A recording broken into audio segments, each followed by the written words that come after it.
Salam sehat sejahtera pemirsa setia Mata Ketiga. Mari bersama kita telusuri misteri dunia.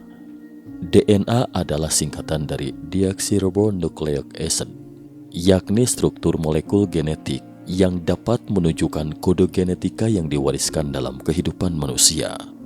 Ilmuwan menemukan genetika DNA menentukan paras, postur tubuh, warna kulit, dan kondisi kesehatan seseorang. Dengan membandingkan susunan DNA dalam sel tubuh manusia, dapat ditentukan penyakit keturunan seseorang, bahkan waktu kematiannya pun dapat diperkirakan. Pada saat yang sama juga ditemukan, titik perbedaan pada susunan genetika DNA menentukan eksistensi yang berbeda pada spesies yang berbeda. Model struktur DNA yang berbentuk helix ganda ditemukan oleh James Watson dan Francis Crick yang dipublikasikan di majalah Nature pada April 1953. Penemuan ini disebut sebagai penemuan paling besar dalam ilmu biologi pada abad ke-20. Dengan demikian telah membuka pintu ke ilmu biologi molekuler. Dan di antara 3 miliar pasangan basa dalam genom helix ganda DNA, hingga kini belum dapat dijelaskan sampai tuntas oleh manusia. Seorang akademisi Jerman, Martin Schonberger, pada 1973 mempublikasikan buku berjudul The Yi Ching and the Genetic Code, The Hidden Key to Life, Yi Ching dan Kode Genetika, kunci tersembunyi untuk kehidupan, yang memaparkan suatu rahasia yang ditemukannya. Pemirsa Mata Ketiga, pada edisi kali ini kita membahas tentang buku berjudul The Yi Ching yang mengungkapkan tentang kode genetika. 64 heksagram dalam Yi Ching dan kode genetika. Bicara soal Yi Ching, mau tidak mau harus membahas Fuxi.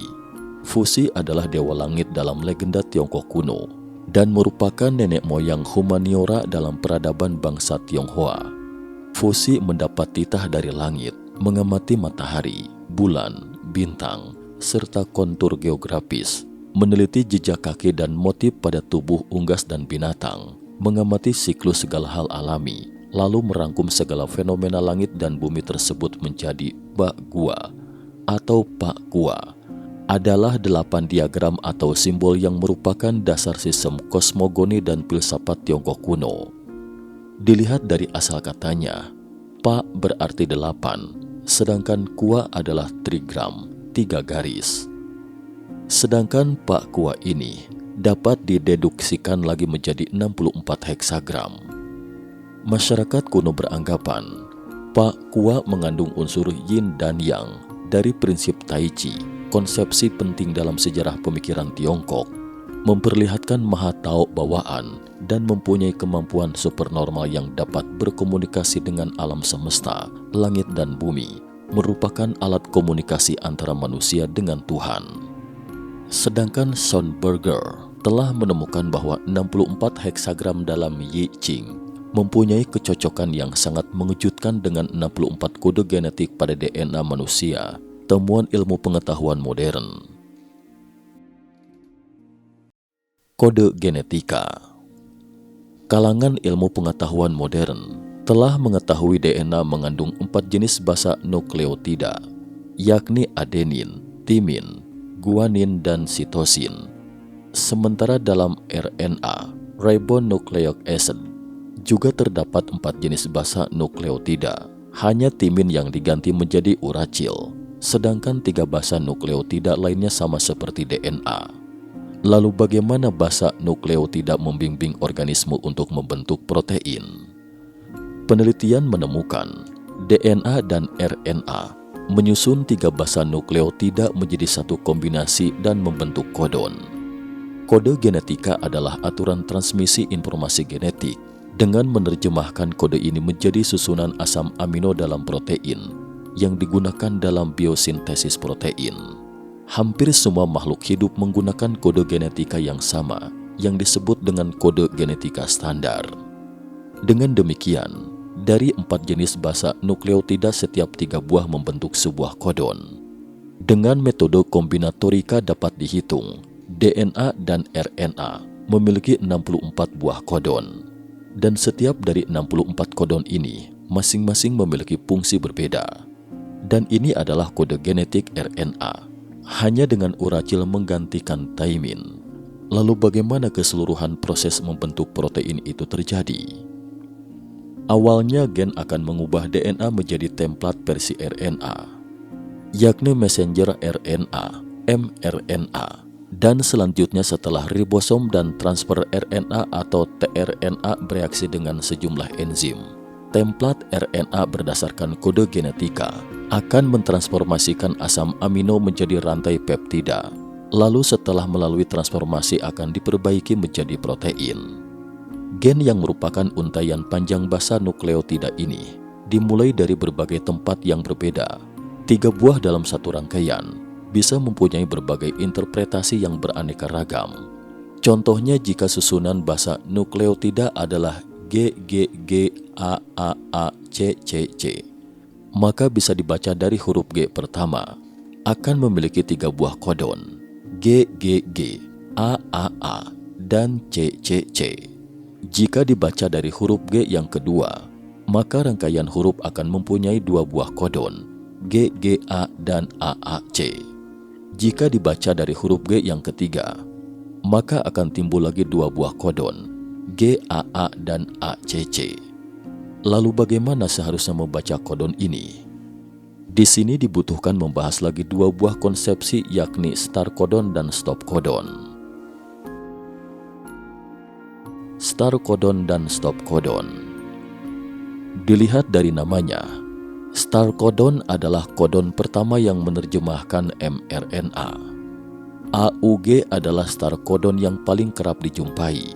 Dialah yang merangkai metionina pada organisme eukariota dan formil metionina pada organisme prokariota. Dalam proses biosintesis protein, tRNA dengan dibantu oleh sejumlah faktor inisiasi IF akan mengenali start codon AUG. Baru kemudian akan mulai dilakukan translasi atau penerjemahan terhadap mRNA. Di kode genetika juga terdapat 3 buah kodon unik, yakni stop codon, UAG, UAA, dan UGA. Ketiga kodon ini tidak membentuk asam amino. Dalam proses translasi akan mengeluarkan sinyal N-terminus. Dalam proses biosintesis protein, stop codon akan menyebabkan peptida baru dikeluarkan dari ribosom. Ketiga stop codon ini diberi nama Amber UAG, Opal atau Umbe UGA, dan Ochre UAA. Mengapa disebut dengan nama itu? Stop codon yang pertama Amber ditemukan oleh Charles Steinberg dan Richard Epstein. Mereka tidak menggunakan namanya sendiri untuk menamai kodon ini, melainkan teringat akan teman mereka Harris Bernstein. Karena Bernstein dalam bahasa Jerman memiliki makna amber, maka UAG pun diberi nama Amber. Sedangkan kedua stop codon lainnya saat ditemukan untuk mencegah keseragaman pemberian nama, juga mengikuti pemberian sebutan dengan nama bebatuan mineral. Sampai di sini, lalu apa hubungan antara kode genetika dengan 64 heksagram pada Yi Ching? Penemuan akademis Jerman. Akademisi Jerman Sandberger mendapat ilham. Ia teringat masyarakat Tiongkok kuno ada yang mengatakan, Tai Chi menciptakan Yin dan Yang. Yin dan Yang menciptakan 4 simbol. 4 simbol menciptakan Pak Kua. Pak Kua menciptakan 64 heksagram dan dapat melahirkan segala sesuatu. Dengan tiba-tiba timbullah ilhamnya. Apakah ada hubungan antara 4 simbol tersebut dengan 4 asam amino? Jika 4 simbol digunakan untuk melambangkan kodon, akan menjadi seperti apakah? Maka Sandberger pun menggunakan 4 asam amino pada RNA yakni UCAG untuk masing-masing dikorespondenkan dengan 4 simbol yakni Tai Yin, Shao Yin, Shao Yang, dan Tai Yang. Coba tebak apa yang terjadi. 64 kodon itu dapat sepenuhnya terkoresponden dengan 64 heksagram. Setelah Sandberger, kian hari kian banyak ilmuwan barat maupun timur yang mulai meneliti hubungan kitab Yi Ching dengan ilmu genetika. Pakar tumor dan kanker internasional, Profesor Xie Wenwei adalah salah satunya. Profesor Xie menekuni ilmu sito-molekuler red, dan sangat memahami prestasi teranyar dalam ilmu genetika modern. Sekaligus juga mendalami penelitian Yi Qing. Dia membandingkan kedua peneliti dalam bukunya yang berjudul A Dialogue of Two Books from Heaven. Yi Qing and DNA dijelaskan, untuk dapat memahami buku DNA dari surga yang sulit dipahami ini, maka harus terlebih dahulu memahami buku surga yang sepertinya sangat sederhana, yakni Yi Qing. Mungkin ini dapat menjadi jalan pintas, seperti dikatakan oleh seorang filsuf. Jadi Yi Qing sebagai kunci di tangan untuk membuka gerbang kehidupan DNA. Para peneliti menemukan kode genetika yang disimpulkan dengan 64 heksagram Yi Qing. Tidak hanya rapih dan teratur, juga dapat ditemukan cacat yang ditunjukkan oleh kode asal, dan keadaan mutasi kode makhluk tingkat tinggi juga dapat dijelaskan. Mereka beranggapan kesamaan yang ada pada kedua sistem simbol yakni 64 heksagram Yi Qing dan kode genetika ini dapat memunculkan suatu asumsi yang masuk akal, yakni terdapat semacam sistem pengkodean yang ditampilkan informasi substansial dan non-substansial. Segala makhluk di alam semesta ini dapat ditampilkan dengan 64 simbol dalam sistem ini.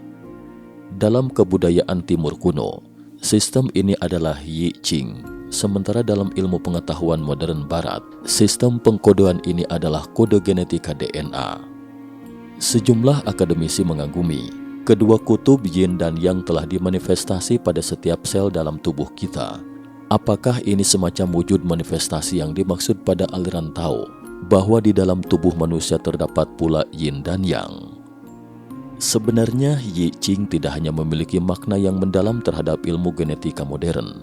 Bahkan penemuan sistem bilangan biner yang diandalkan teknologi komputerisasi modern pun terkait dengannya. Yi Qing dan bilangan biner. Di sini harus disebutkan tentang seorang filsuf sekaligus ahli matematika Jerman, Gottfried Wilhelm Leibniz. Ia adalah seorang akademisi yang memiliki bidang ketertarikan yang sangat luas dan disebut-sebut sebagai Aristoteles abad ke-17. Pada 15 Maret 1679, Leibniz telah menemukan semacam metode kalkulasi yang menggunakan sistem bilangan biner untuk menggantikan sistem desimal. Maka dia pun menulis surat kepada Pastor Grimaldi dan Pastor Beaufet di Beijing tentang penemuan terbarunya itu, dan berharap penemuannya ini akan dapat mengundang ketertarikan Kaisar Kangxi yang ia ketahui merupakan penggila matematika. Beaufet sangat terkejut setelah membaca surat dari Leibniz karena dia menemukan konsep bilangan biner ini sangat menyerupai simbol dasar yin dan yang pada Yi Qing Tiongkok kuno. Maka dia pun membalas surat Leibniz dan mengatakan, "Anda tidak seharusnya menganggap bilangan biner sebagai ilmu pengetahuan baru, karena sistem ini telah ditemukan sejak dulu kala oleh Fuxi di Tiongkok." Beaufet pun menganjurkan Leibniz agar menggunakan sistem 6 trigram Tiongkok untuk menjelaskan bilangan biner, dan dikirimnya juga denah 6 trigram buatan Fuxi. Setelah menerima surat itu, Leibniz juga sangat terkejut. Ia juga kemudian meyakini bahwa Yi Qing sangat bermakna dalam ilmu matematika. Dia percaya masyarakat Tiongkok kuno telah menguasai sistem bilangan biner, dan dalam ilmu pengetahuan telah jauh melampaui masyarakat Tiongkok pada abad ke-17 itu. Ia pun kembali menulis surat kepada Beaufet. Menurut dirinya, Fuxi adalah sang pencipta ilmu pengetahuan Tiongkok. Denah trigram adalah salah satu tonggak sejarah yang paling kuno dalam sejarah ilmu pengetahuan. Dan sistem bilangan biner ini telah menjadi batu pondasi lahirnya teknologi komputer dan perkembangannya beberapa ratus tahun kemudian setelah ditemukan oleh Leibniz. Bisa dikatakan, banyak hal dalam hidup kita terlepas dari sistem bilangan biner ini. Sampai di sini sungguh disayangkan, sejarah kebudayaan tradisional Tiongkok yang sangat panjang dan begitu luas serta mendalam, akan tetapi yang terjadi kemudian adalah justru sejumlah intisarinya melalui perkembangan sejarah secara bertahap telah terlupakan. Bahkan kearifan kuno seperti Yi Qing yang beruntung masih ada sampai sekarang. Berapa banyak ilmuwan masa kini yang benar-benar memahaminya. Banyak orang yang memperoleh pendidikan ilmu empiris, bahkan mengecamnya sebagai tahayul. Akan tetapi menariknya adalah, seiring dengan perkembangan ilmu pengetahuan dan teknologi, ilmu pengetahuan dari sisi lain malahan telah menemukan dan membuktikan bahwa kearifan kebudayaan Tiongkok kuno memiliki prestasi yang gemilang. Ada semacam perasaan setelah mencari dan menjelajahi ke berbagai penjuru, tapi pada akhirnya tetap kembali lagi ke titik semula.